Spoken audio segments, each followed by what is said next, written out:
test you're supposed to conduct on a weekly basis, what we're checking when we conduct it, and what to expect.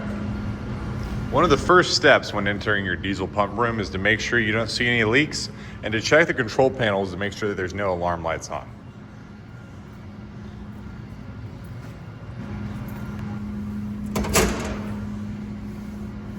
So referencing my control panel, auto on, I have no more alarm lights, and I can see that the battery charger right here is functional. After checking the control panel, I'm gonna come over here. I'm gonna inspect the suction valve, the discharge valve, your relief valve, as well as the suction and discharge gauges. Right now, our discharge gauge is at 0 PSI as well as our suction. Next, I'm gonna come over here and inspect the batteries. Make sure that the terminals are free of corrosion. Right here, this terminal has a little bit of corrosion. This is something that can be a deficiency that needs to be cleaned. Next, I'm checking the cooling water gauge. Right now we're at 0 PSI, the pump is off, that is acceptable. I'm gonna put my hand on the engine block to make sure the engine block heater is functional. Right now it's probably about 85 degrees. After checking for the engine block heater, I'm going to inspect coolant levels. Coolant levels look fine. Over here is our cluster panel. Right now with the pump off, it should be drawing 0 RPM, 0 amps, and we should have no oil pressure. Lastly, I like to inspect the serpentine belt to make sure there's no damage, cracked, or frayed.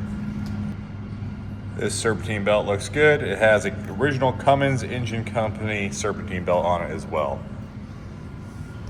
I'm gonna come down here to the bottom, I'm gonna observe. We have some pig mats down here due to some oil leakage, but it looks pretty dry.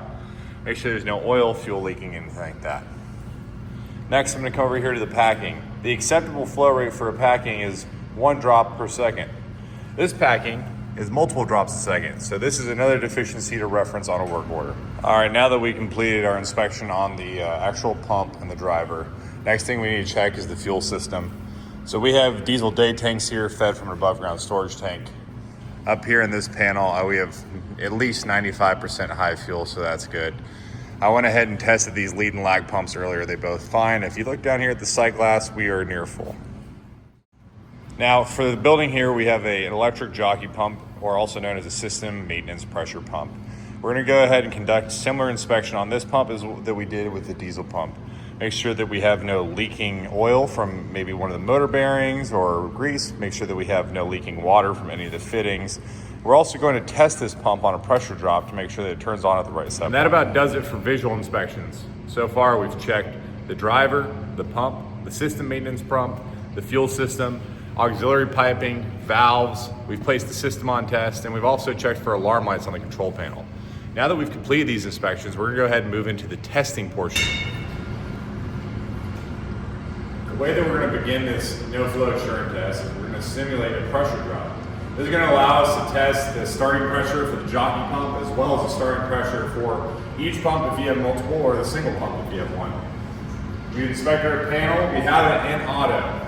Clarify, you cannot start this pump on manual 1, manual 2, any other manual setting, because it will not qualify for a weekly test.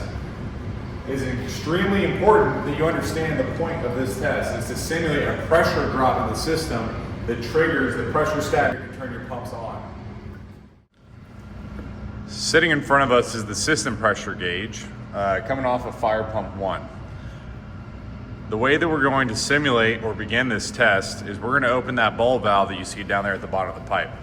We're going to slowly drain the pressure, and we're going to note at what pressure the jockey pump turns on, and we're also going to note at what pressure the fire pump turns on. Once that pump begins to turn over, it's imperative that you start a timer to make sure that your pump runs for the minimum required 30 minutes.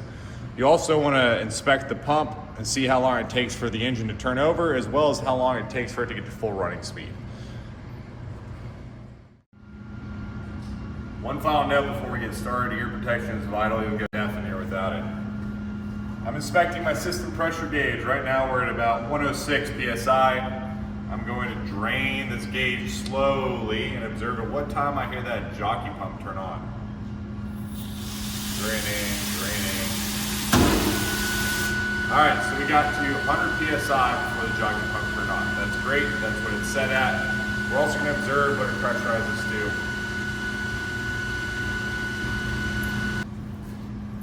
to. Okay, the jockey pump pressurized up to 150 PSI, which is again what it's set for, so it's working perfectly.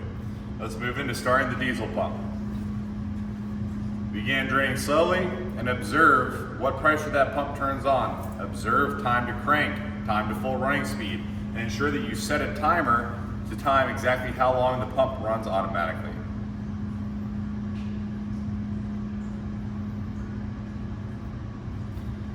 All right, let's begin.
All right, so it's been 30 minutes later, the pump turned off automatically. While it was running, the pump maintained 1750 RPM. We maintained 175 PSI in the system, which is exactly where we want it. While the pump was running, I did some inspections. I noticed that one of the Hoffman valves was leaking a little bit. That's another thing that I could write up and replace. Additionally, some closing thoughts here. You should always walk the pump again afterwards, ensure that there's no leaks, oil or water that develops, make sure that there's no burning, any burnt oil, burnt coolant anywhere. On top of that, it's imperative that you reference the NFPA 25, and if you live in a state like California that has their own version of the handbook, you reference that. I'll place some resources in the bio of this video for the NFPA, maybe some testing sheets, anything that can assist you. I strongly recommend that you only perform this test if you're licensed and qualified, and then also to refresh yourself with the code book. Thanks, guys.